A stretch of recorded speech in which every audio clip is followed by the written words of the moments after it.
I think this game is going to be the best indie JRPG this year. When I started playing this game, I really felt nostalgia for fans of the works of the late Yoshitaka Murayama, especially the Suikoden series. The Suikoden series was first released for the PlayStation 1 console, and to be honest, when it was first released, it was defeated by other competitors in the JRPG genre, such as Final Fantasy VII, which has now entered the era of using 3D graphics.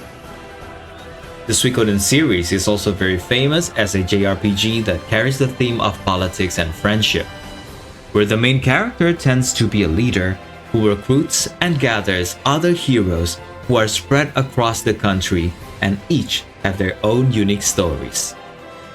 Sometimes the stories of these heroes are at odds with or in line with the main character's struggles, so the story will be even more exciting, especially if one character has a connection or relationship that was previously unknown to each other. Well, returning to the game that I currently want to discuss, namely EIYUDEN Chronicles 100 Heroes, its implementation is very reminiscent of that era, very nostalgic, and it really feels like the game is filled with love and enthusiasm, both from the developers and fans who support this project through Kickstarter. Yeah, that's right.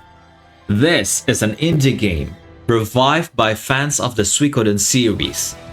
And it is very surprising that the financing exceeded expectations so that it could be reallocated to fund voice acting and other quality improvement.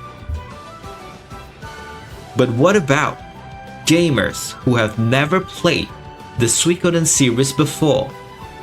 Is this game still good without nostalgia?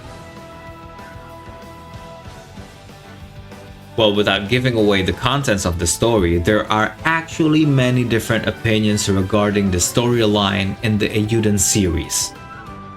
I have finished the prequel of this game with a different gameplay, but we'll talk about that later, maybe on a different video. And once again, not all games are created and packaged specifically for you, even if they are in a genre that is one of your favorites too, namely RPG, especially JRPG. However, for gamers who wants to try exploring the JRPG genre, this game can actually be a friendly entry point to introduce you to the system mechanism which aims to build troops by recruiting hero characters with their own unique backgrounds. Often, in similar games, especially Suikoden, we will get a form of reward in the game if we succeeded in recruiting all the available heroes, such as a new story, different dialogues, or even the true ending. Quote unquote, the true ending. And in the EIYUDEN Chronicles 100 Heroes game, the story plot is not the only attraction of the game. There are lots of features that make this game even more exciting to play, even over and over again. One of which is the minigame provided. So many, and in fact, it really feels like this is the developer's ambition to bring back the sweet, nostalgic memories of previous Suikoden 1 and 2 players, as well as to introduce the excitement to new players.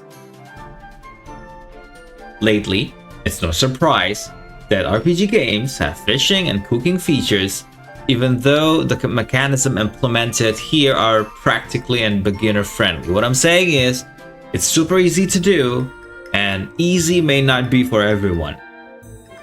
However, I started to smile broadly when I found out that there were lots of minigames inspired by various past animations, anime, such as Yu-Gi-Oh!, Beyblade, and for some reason it felt a little like there was like a rivalry situation inspired by the Pokemon series.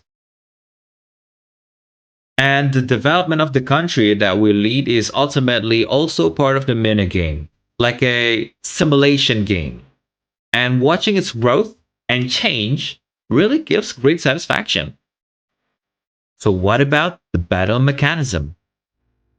Oh, it is very easy to understand and very practical, especially for a turn based JRPG game released in 2024. Even though it has been implemented for a long time, the battle mechanism is very similar to the entire Suikoden series, but there's an auto battle. The auto battle feature is the key to continuing to attract new players who are already accustomed to playing turn based games on mobile phone. At least that's what I think.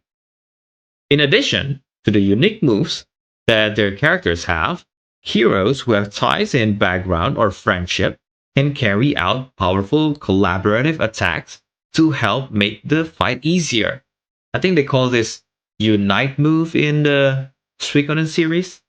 For those veteran players, yes, you, challengers, and, try hard, loving games, they can even challenge the game again after completion using a higher difficulty level mode to satisfy their usual hunger for challenges.